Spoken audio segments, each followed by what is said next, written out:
কি আজকে এত বেলা হতে চললো কিন্তু সবাই এখনো পর্যন্ত এলো না।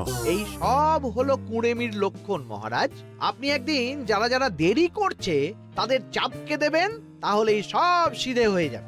আর বলবেন না মহারাজ, আজকে গিন্নি কাঁচা লঙ্কা দিয়ে কুচো চিংড়ির ঝালটা যা বানিয়েছিল না, খেতে খেতে দেরি হয়ে গেল। গোলগাপ্পি দেওয়ার আর জায়গা পাও না না? বিশ্বাস করুন, সত্যি খুব ভালো রান্না করেছিল গিন্নি, তাই আবার আরেক হাঁড়ি ভাত চড়াতে বললাম।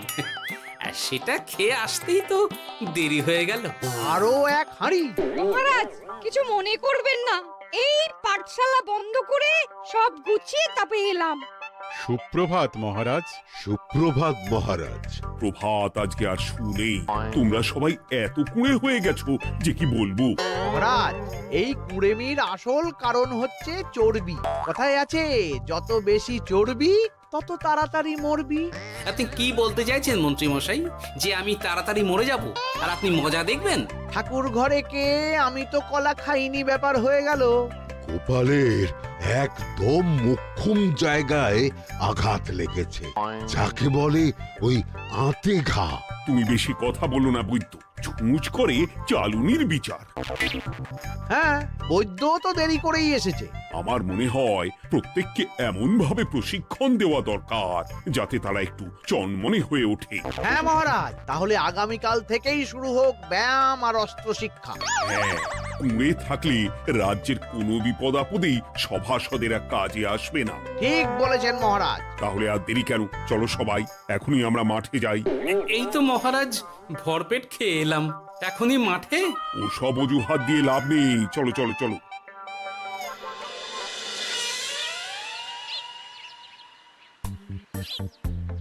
এবার সবাই সারিবদ্ধভাবে দাঁড়িয়ে পড়ো। এ কি, গোপাল কোথায়? মহারাজ, গোপাল আপনার পিছনে দাঁড়িয়ে আছে, চুপি চুপি। এই এই এই গোপাল, যাও যাও মাঠের মাঝখানে গিয়ে দাঁড়াও।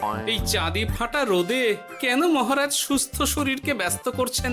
এইসব বাজে কথা শুনতে চাই না। শুয়ে বসে থেকে শরীরের কি অবস্থা করেছো? শরীরের নাম মহাশয়, যা সবে তাই সয়। তুমি যাবে না, তোমাকে এক্ষুনি বরখাস্ত করব। কি জ্বালা! যেখানে আমার সব কাজ বুদ্ধি দিয়েই হয়ে যায়, সেখানে গায়ের জোরের কি দরকার? হ্যাঁ, এই গোপাল, আমি 1 থেকে 3 অব্দি গুনবো, তারপরে সবাই এই মাঠের ধার বরাবর 5 বার পাক দিয়ে দৌড়বে। ঠিক আছে মহারাজ, আমি প্রস্তুত। আমি রোগা পটকা আছি, কোনো সমস্যাই হবে না। হয়ে গেল। সবাই প্রস্তুত? 1 2 3। কি হলো গোপাল, দৌড়াও দৌড়াও। মহারাজ, এর থেকে বেশি জোরে পারবো না। আই, কে আছো? একটা কঞ্চি দাও। এই সেরেছে। বেশ হয়েছে, বেশ হয়েছে। ব্যাটার এবার চর্বি কমবে। কি হলো গোপাল, হ্যাঁ হয়ে গেল? হ্যাঁ?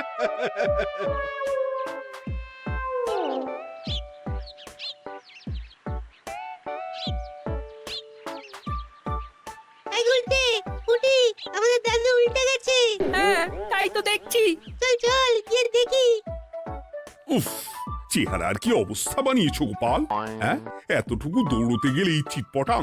তাড়িয়ে দিন মহারাজ, এরকম বেঢপ চেহারা সভাসদকে আমাদের দরকার নেই। না না, তা বললে হবে নাকি গোপাল? তুমি এক্ষুনি বাড়ি চলে যাও, কালকে আবার মাঠেই দেখা হবে। এই দাদু, বাড়ি চলো। ওরে বাবারে!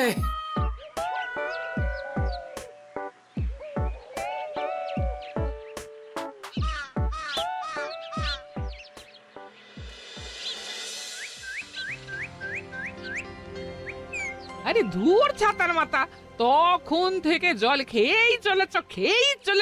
কি হয়েছে সেটা বলবে তো? শরীর চর্চা হয়েছে, শক্তি খরচা হয়েছে, আর পারছি না। উফ, বাপরে বাপ, কি পায়ে ব্যথা! এই জন্যেই আমি বলি বাপু, একটু বপুটাও নড়াও, কিন্তু কার কথা কে শোনে? ওরে বাবা, অকারণে সুস্থ শরীর ব্যস্ত করব কেন বলো তো? বেশি নড়াচড়া করলেই আয়ু কমে যায়। তোমার এই বাজে কথা কোন শাস্ত্রে লেখা আছে শুনি? শাস্ত্রে কেন যাব, বাস্তবে জলজ্যান্ত উদাহরণ আছে। আমি মানতে পারছি না। হুম, মানতে পারছি না বললে তো হবে না, তোমাকে মানতেই হবে। বেশ, প্রমাণ করো। আমি যদি তোমাকে প্রমাণ করে দিতে পারি, তাহলে আজ থেকে বাড়ির বাজার দোকান করার দায়িত্বটাও তোমাকেই নিতে হবে। দিদা, তুমি তো ফেঁসে যাবে, দাদুর সঙ্গে বাজি লড়বে না। এই বাদ দে তো, তোর দাদু আগে প্রমাণ করুক যে বেশি নড়াচড়া করলে বয়স কমে। হ্যাঁ তাহলে বাজি? হ্যাঁ, বাজি। আচ্ছা ঠিক আছে, বেশ। তুমি তুমি একটা পশুর নাম বলো তো, যারা খুব তাড়াতাড়ি দৌড়য়। ঘোড়া, হরিণ, চিতাবাঘ আরো আছে। আচ্ছা, এবার সবচেয়ে আস্তে আস্তে কোন পশু চলে, এরকম একটা পশুর উদাহরণ দাও। কেন, কচ্ছপ? এই তো পেয়ে গেছে উত্তর। এবার তুমি বলো তো, কচ্ছপ কত বছর বাঁচে, আর ঘোড়া, হরিণ, চিতাবাঘ এরা কত বছর বাঁচে? চিতাবাঘ, ঘোড়া কেউই 30 বছরের বেশি বাঁচে না, কিন্তু কচ্ছপ 300 বছরও বেঁচে থাকে। হেরেছে, হেরেছে, আমার বউ হেরেছে। উফ, জীবনের কত বড় চাপ নেমে গেল। হ্যাঁ, এই তুমি আমাকে এভাবে হারালে। তখনই বললাম দাদুর সঙ্গে বাজি লড়তে যেও না। নাও, এবার খেলা সামলাও।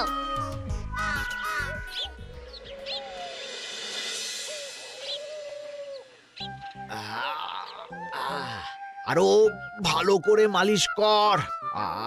আজকে ছোটাছুটি করে পা দুটো বেশ ব্যথা ব্যথা করছে। কালকে তো আবার অন্য পরীক্ষা। আরে আমার হালকা চেহারা আছে, সব সামলে নেব।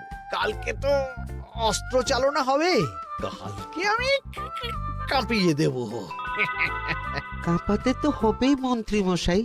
আমরা আপনার শরীরে এমন ঘষা মাজা করে দেব না, মনে হবে আপনি না একটা জলযন্ত্র অস্ত্র চালনা করতে যাচ্ছে। বাস এই তো চাই। বাবারি, আস্তে আস্তে। আরে বাবা, আপনার তো ইস্পাতের শরীর, ভাঙবে তবু মচকাবে না। চিন্তা করছেন কেন?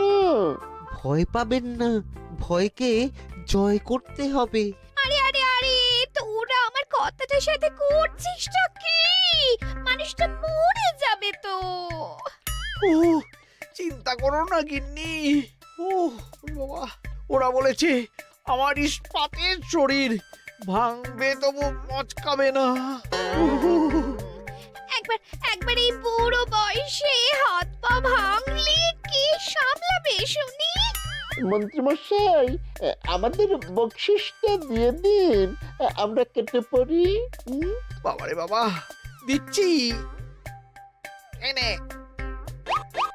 এত খাটানোর পরে এতেই এখন খুশি থাক। হ্যাঁ,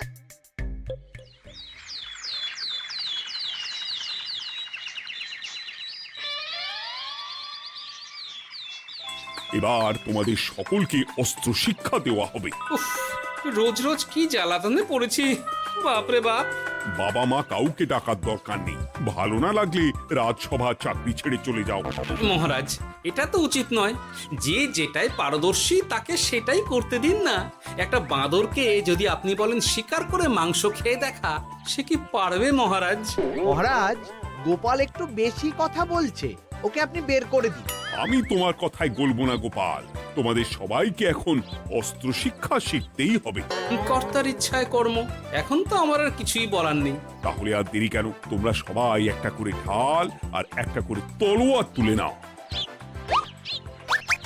সেনাপতি, বলুন মহারাজ। তুমি সকলকে অস্ত্র শিক্ষা দেবে, তলোয়ার চালানো শেখাবে। এক এক করে প্রত্যেকে তোমার কাছে যাবে আর এক এক করে তুমি সবাইকে তলোয়ার চালানো শেখাবে। আচ্ছা মহারাজ, তাহলে ওই সবার প্রথমে চলে আসুন মন্ত্রী মশাই। হ্যাঁ, আমি প্রস্তুত। আমার শরীর ইস্পাতের মতো, ভাঙবো তবু মচকাবো না।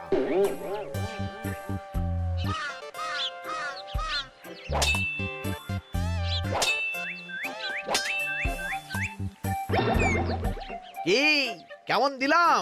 অত সহজ নয় সেনাপতি, আমি মন্ত্রী এমনি এমনি হইনি। আগে অস্ত্র শিক্ষা শিখে তবে মন্ত্রী হয়েছি। এটা কি হলো? হ্যাঁ, আপনি অস্ত্র শিক্ষায় পারদর্শী, কিন্তু আরো বিচক্ষণ হতে হবে।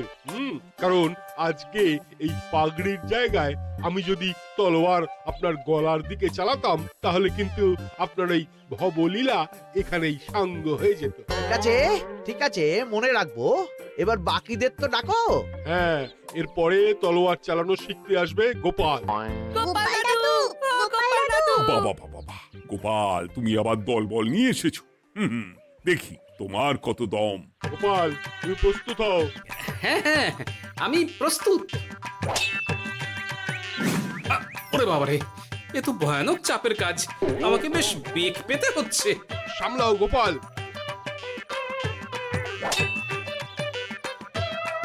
না, আমাকে অন্য রাস্তা দেখতে হবে।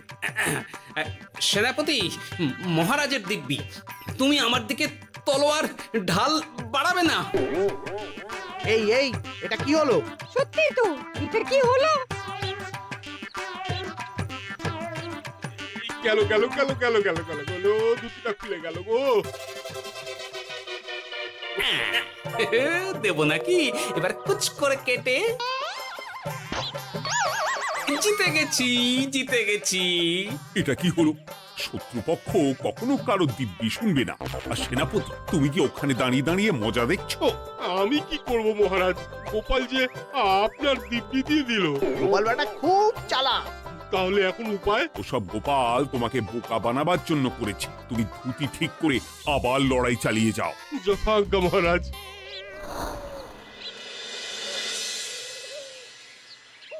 কিরে নেপলা, তোদের দিদা আমার জন্য কি রান্না করে পাঠিয়েছে রে? এই তো ভাত, আলু সেদ্ধ, এই পুঁই শাকের ঝোল আর রুই মাছের ঝাল। আর তোদের যে তোষক, বিছানার চাদর আনতে বলেছিলাম, এনেছিস তো? ওই তো দাদু, কুটির গুলটে আর বাকিরা সবাই ধরাধরি করে নিয়ে আসছে। ব্যাস, তাহলে তার কোনো চিন্তা নেই। খেয়ে একটা জব্বর ঘুম দেব, কারণ এখানে যা রঙ্গ দেখছি তাতে বিকেল হয়ে যাবে। তলোয়ার শিক্ষা আজকের মতন এটুকুই থাক। এবার শুরু হবে বল্লম শিক্ষা।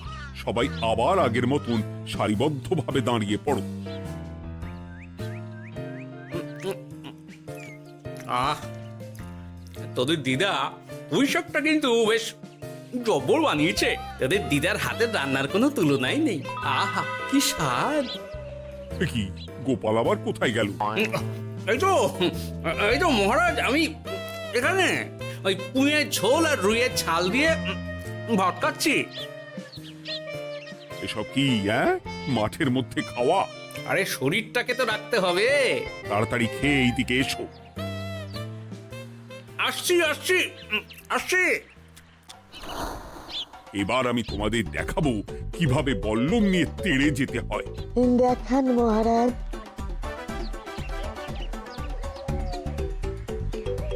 এ তো খুবই সোজা মহারাজ। ঠিক আছে, তাহলে বল্লম নিয়ে তেড়ে যাও দেখি। দিন, আপনার হাতের বল্লমটাই দিন।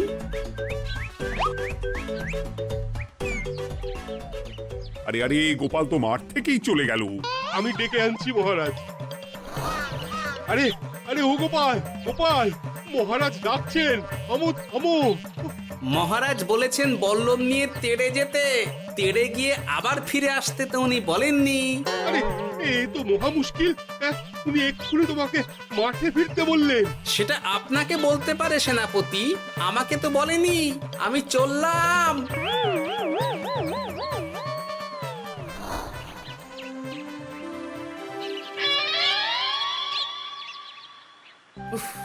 বাবা রে বাবা, কি ঝক্কি!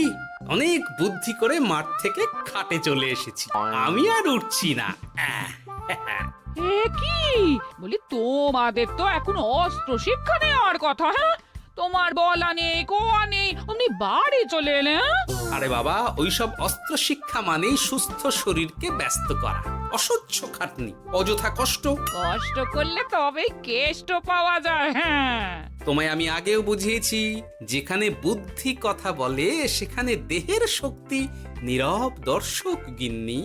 আরে বাবা, সে না হয় বুঝলাম, কিন্তু মহারাজ তো ভালোর জন্য সবাইকে অস্ত্র শিক্ষা দেওয়ার চেষ্টা করছে না? আরে বাবা, যার যা কাজ তাকে সেটা করালেই পারে। মহারাজ তো সেটা বুঝতেই চাইছেন না। আমি এখন ঘুমোবো।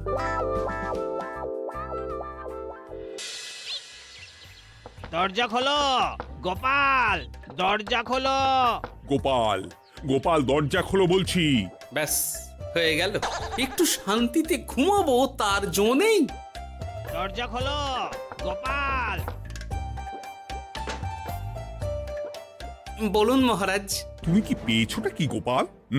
রাজসভায় দেরি করে আসবে, তারপর অস্ত্র শিক্ষার সময় ফাঁকিবাজি দেবে। এভাবে তো আর তোমাকে মনে হচ্ছে রাজসভায় রাখা যাবে না। মহারাজ, গোপাল তো মুখের কথার লোক নয়, ওকে তাড়িয়ে দিই। কেন মহারাজ? আমি কি এমন মহাপাপ করেছি যে আমাকে তাড়িয়ে দেবেন? এই যে আমার কথা শুনছো না, এটাই তোমার অপরাধ। অপরাধ নেবেন না মহারাজ। পণ্ডিতের দায়িত্ব পুজো করা, সভাকবির দায়িত্ব কবিতা বলা, সাহিত্য চর্চা করা, আর আমার দায়িত্ব হাসি মজা করে আপনার মন ভালো রাখা। কিন্তু আপনি আমাকে জোর করে যুদ্ধের ময়দানে ঠেলে দিতে চাইছেন। এটা আমার ইচ্ছে। আমিও তো মহারাজ ইচ্ছে করলেই অনেক কিছু করতে পারি। চোখ বন্ধ করে লক্ষ্য ভেদ করতে পারি, শুধু বুদ্ধি দিয়ে। আরে বাহ, এত বড় কথা! তাহলে মহারাজ, ওকে বলুন পরীক্ষা দিতে। কি পরীক্ষা? আমি একটা ঘরে বর্ম পরে দাঁড়িয়ে থাকবো। তোমার হাতে অস্ত্র দেব, আমার মাথায় একটা আপেল থাকতে হবে, আর তুমি কিভাবে আমার মাথা থেকে ওই আপেল ফেলতে পারো দেখবো। এ তো খুবই সোজা। কি গোপাল, তাহলে লড়বে নাকি বাজি? হ্যাঁ, লড়তে রাজি আছি। তাহলে আজ রাতেই হয়ে যাক পরীক্ষা।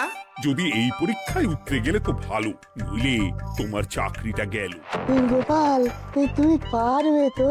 সে দেখাই যাবে। আজ রাতে তাহলে রাজবাড়িতে দেখা হচ্ছে।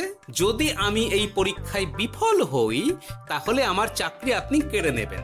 আর যদি সফল হই, তাহলে মন্ত্রী মশাইকে শাস্তি দেবেন। আমি নিজে সারা কৃষ্ণনগরে নাক্ষত দেব। বেশ, দেখা যাক।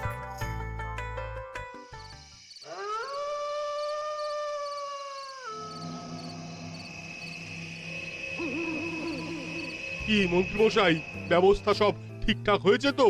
হ্যাঁ, এবার শুধু গোপালের পরীক্ষার পালা। আমি তাহলে বাইরে গেলাম, গোপালকে পাঠিয়ে দিচ্ছি।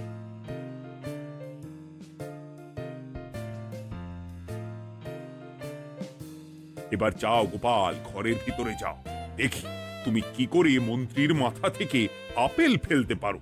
আপনি তো শুধু আমার চোখ ঢেকেছেন, আমার নাক, মুখ, কানও ঢেকে দিন, যাতে ঘ্রাণেন্দ্রিয়, শ্রবণেন্দ্রিয়েরও সাহায্য না নিতে পারি। বেশ, তাহলে তাই হোক। আয়, কে আছো? গোপালের মুখ, নাক আর কান ঢাকো। যথা আজ্ঞা মহারাজ। একটু মোটা কাপড় দিয়ে নাক মুখ ঢাকো, হ্যাঁ, যাতে সেভাবে আপেলের গন্ধ না পাই। বেশ বেশ।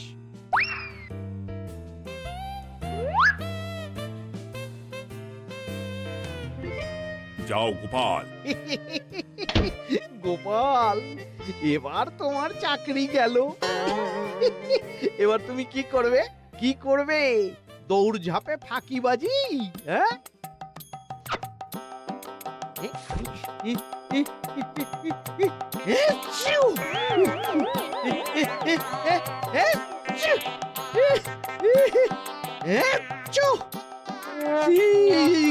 গেল গেল গেল গেল গেল, আপেল পড়ে গেল। আপেল পড়ে গেল? মহারাজ, এর মধ্যেই গোপাল আপেল ফেলে দিয়েছে। ঘরের ভেতরে চলো।